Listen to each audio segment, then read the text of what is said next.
Today we are going to be making a really cool grilled cheese sandwich and tomato bisque soup. Cutting an onion, we're going to come in, cut the ends off, and then straight in half. So we get two halves. Peel the outer skin off. Make sure you get all of that. It's just like not good eat. We don't want to eat that. And then we're going to cut this horizontally, almost all the way through. So I'm going almost to the end, but not all the way. And the more you cut it, like the smaller these slices are apart from each other, the smaller your dice will end up being, right?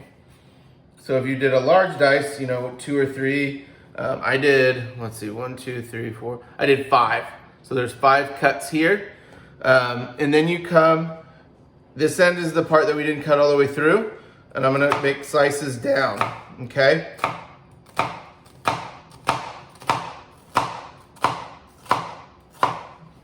And then we come back and just straight down.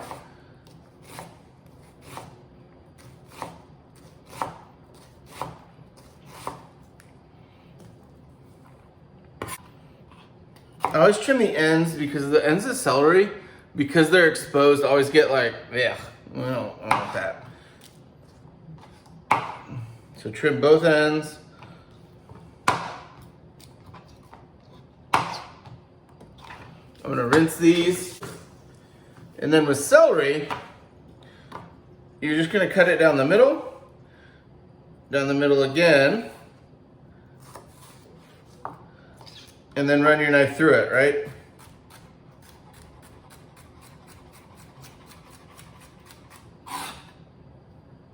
And you get really finely minced celery, right? Which is what we want.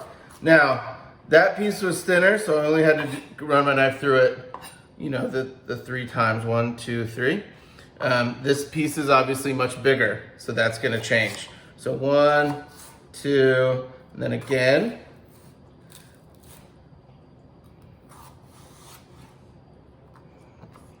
And as you see, when you open these up, if they're too big, just cut them again.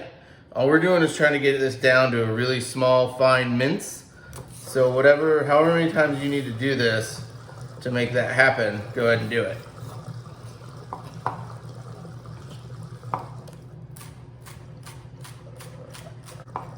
And when y'all are cutting, I want you to not worry so much about going fast, but just having good form. So curl your fingers back, keep your knife here, keep your knife on the cutting board.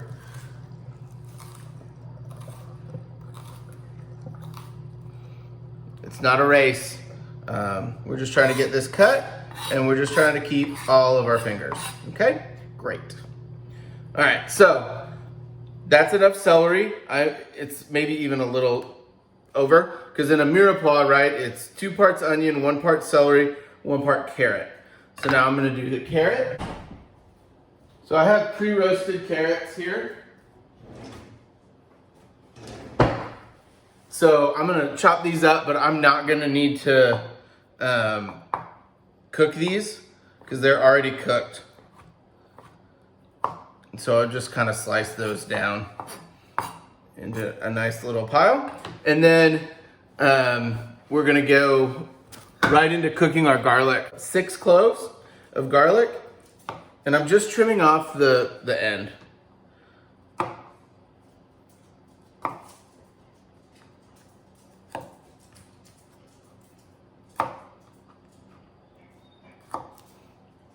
And then I'm gonna put these in a little bit of olive oil in a pan, and we're gonna get started cooking. So in goes the garlic.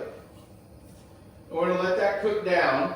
My wife and sons are outside playing, and Coda is not happy about that. He wants to be out there too. But all he wants to do is lick the baby's face so he can't go out there. And I'm gonna be using crushed tomatoes. Boom, all right, from Kroger. No, they don't pay me to use their stuff. Wish they did. Probably gonna need more than 80 followers. All right, so just keep moving this garlic around occasionally.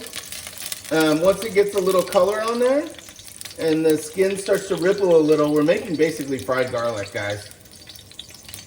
But while we're doing that is we're also seasoning the oil, which will season the entire soup, right? All right. And there you go, just that fast, ready to go. Now, at this point, we're gonna add in our celery and our onions.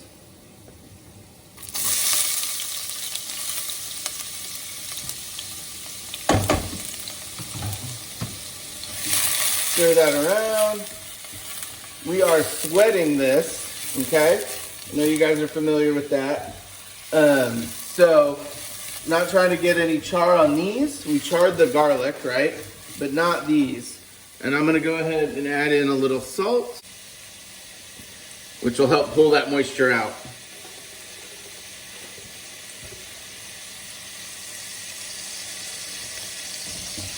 It's 1/4 of a teaspoon of salt. Again, because we're just drawing moisture out of these this onion and celery. And once the onions are translucent, you can kind of see through them, you're there, okay? And this is another reason why, especially for a lunch, you know, you're trying to make a lunch, get it going. This is why we chopped everything so small. It's just to speed up this cooking process. I'm gonna blend this soup.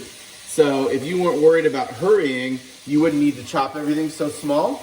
You could leave it bigger and that would make cutting easier, but your cooking times would be increased, right? All right, so as you can see, our onions have sweat, those are down. I'm gonna add the carrot in now. And that's just gonna add a little sweetness, okay? And then we're ready to go with our tomatoes, all right? And I'm gonna add 2 cans of this. Okay.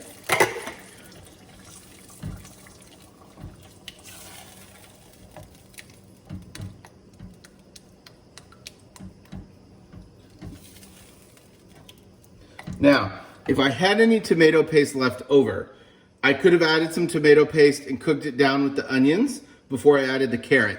And what that would do is just reinforce the tomato flavor, help thicken the soup a little. Not totally necessary. You're gonna see this is gonna come out great, but that is an option. I just was out of tomato paste, so. And I'm not running to the store in a global pandemic to get a 48-cent can of tomato paste when it's not necessary. You know what I mean? And we're gonna cut some onions. I'm gonna do 1.5 onions. And I've got it at the half piece, and I'm just gonna slice it very thinly, okay? And I'm gonna let my knuckles guide where my knife cuts start. And that way I can keep them pretty uniform, okay guys? And that is key for the cooking process. We want these to cook and caramelize at the same time. If they're different thicknesses, that is not going to happen.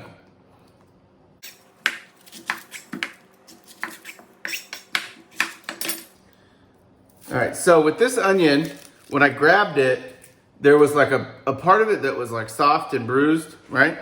So, but the great thing about onions is they are layered, so I can just remove the bad part and keep the rest of it, so I don't have to throw the whole thing away.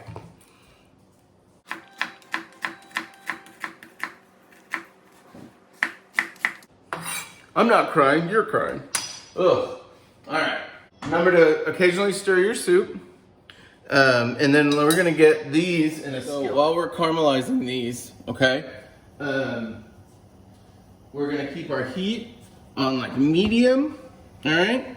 And we're not trying to fry. So an important distinction, we want a little bit of fat, whether you're using bacon fat, olive oil, whatever. You just want a little. Because we're not trying to fry these. We're trying to remove the sugars and have them caramelize and make these really sweet, delicious onions for our grilled cheese sandwiches, okay? So in these go. And then we just let those go. I'm not gonna salt these because I'm not trying to sweat them. I'm trying to caramelize them. So there's a whole different thing happening here. All right. Once we get a little color on these, I can come back in and add in some sugar. And that just obviously makes it go by faster.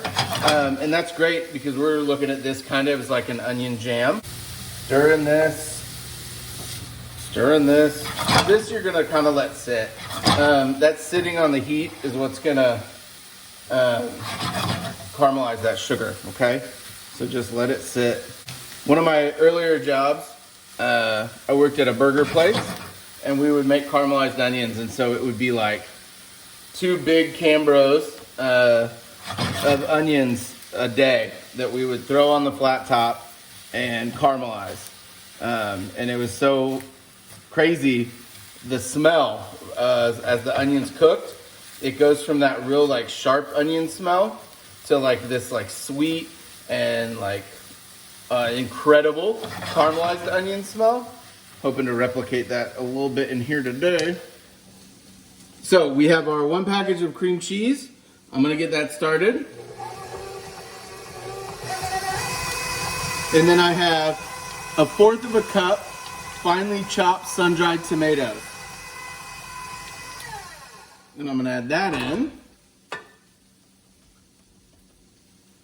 And I didn't like pat this dry, so there's a little bit of oil. The sun-dried tomato oil going in there as well. That is a good thing.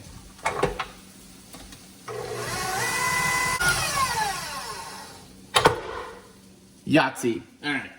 So in here, see that color? See the change in the cream cheese? That's really good. That means that flavor of the sun-dried tomato is going to be everywhere. Now, an important thing to note, you can do that with anything. So char some poblanos and dice those up, throw those in there, poblano cream cheese, add some shredded cheddar, boom, right?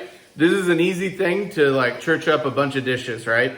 So there you go, little culinary inside tip. All right, look at our onions.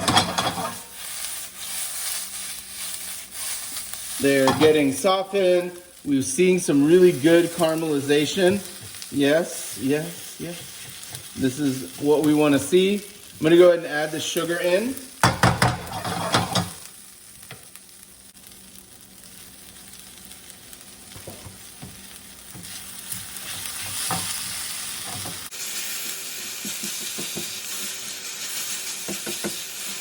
And just, every few minutes we're stirring the soup, okay? I want to make sure not burning on the bottom or anything bad is happening, right? And the smell coming off these onions is killer, like for sure. Pretty excited about digging into these.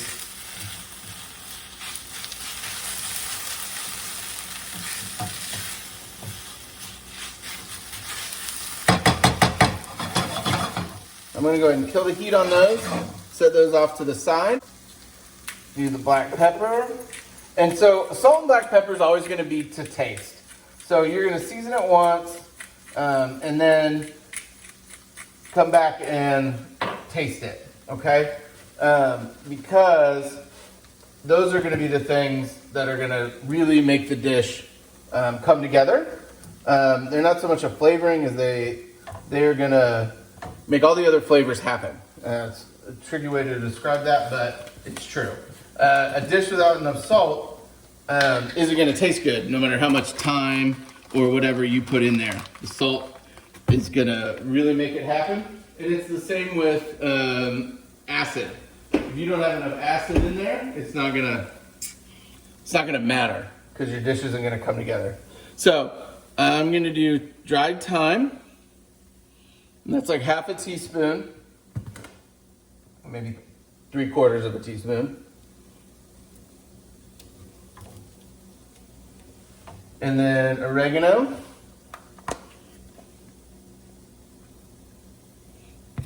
And that's like 1/4 of a teaspoon. This is gonna go through the blender, okay? So we're gonna blend all this, then we're gonna bring it back over here, and that's when we're gonna add in our cream. to make this a bisque, okay? Be right back. When you're blending a hot liquid like soup, I've got the lid on, I've covered it with a towel, and I'm just gonna apply a little pressure on top, and then I'm pulsing. And then you can look at the consistency. If it's where you want it, great. If not, blend it some more. That looks pretty darn good to me.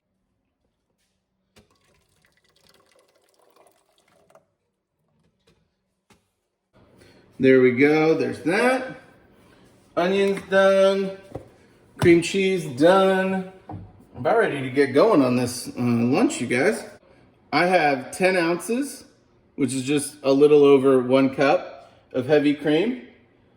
I'll pour that in. The heat is off right now, by the way. We're gonna stir this in.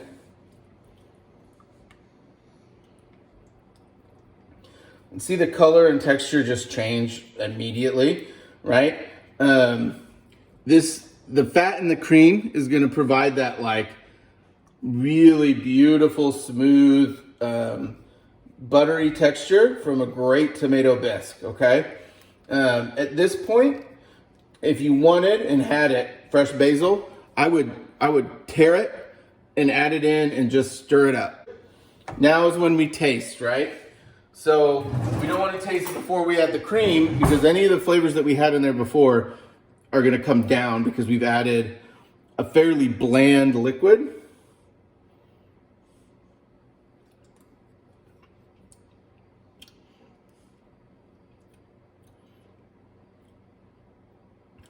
But we did a pretty good job.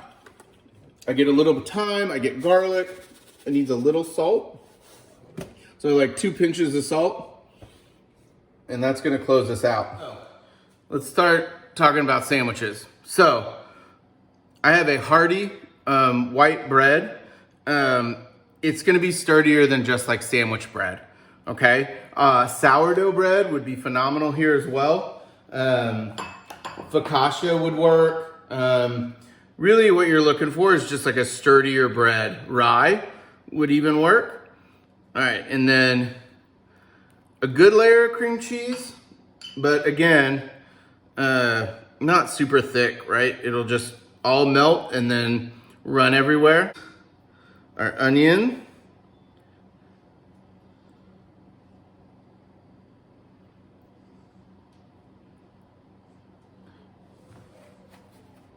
And then we're gonna come in with some Havarti, okay? Havarti's great for grilled cheeses, I think. It's got great depth of flavor, but it also melts really well, which is key in a grilled cheese, right? Bread, cream cheese, onions, cheese. And I know we've talked about this before. We're gonna use mayonnaise as the fat because the mayo's not gonna burn like a butter would. It will still burn. I mean, you have to watch it. It's not magic, but it's gonna be harder to burn. And the nice thing about it is it goes on so smooth, right? Butter will tear and rip the bread and it's just a nightmare. That was super easy, no problem. I think a grilled cheese needs to have a really good toasted piece of bread. You can argue with me about that if you want. I feel like you're gonna lose when you have mine and it's really crispy and crunchy, but to each their own. So if you like it less crispy, cook it less.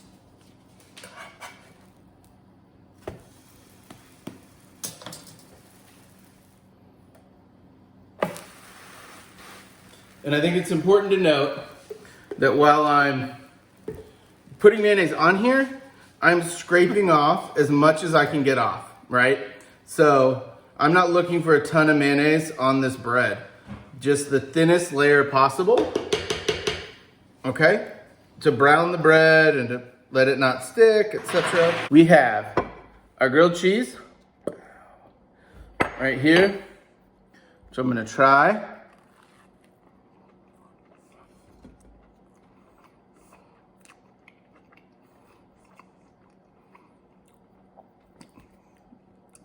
That's so good.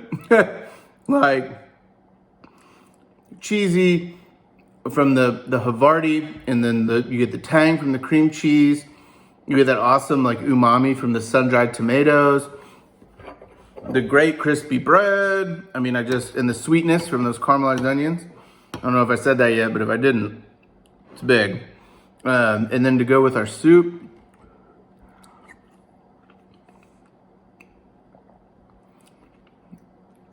It's so good.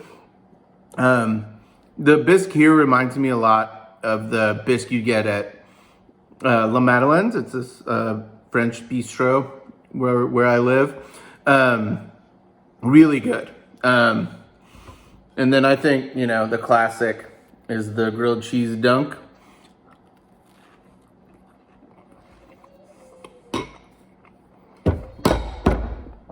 Lights out. I think we've done a very elevated, like classic dish that we're all pretty familiar with. Go on, make this at home, serve it to your family. If you're one of my students, your parents will thank you, I promise. And thanks guys, see you next time.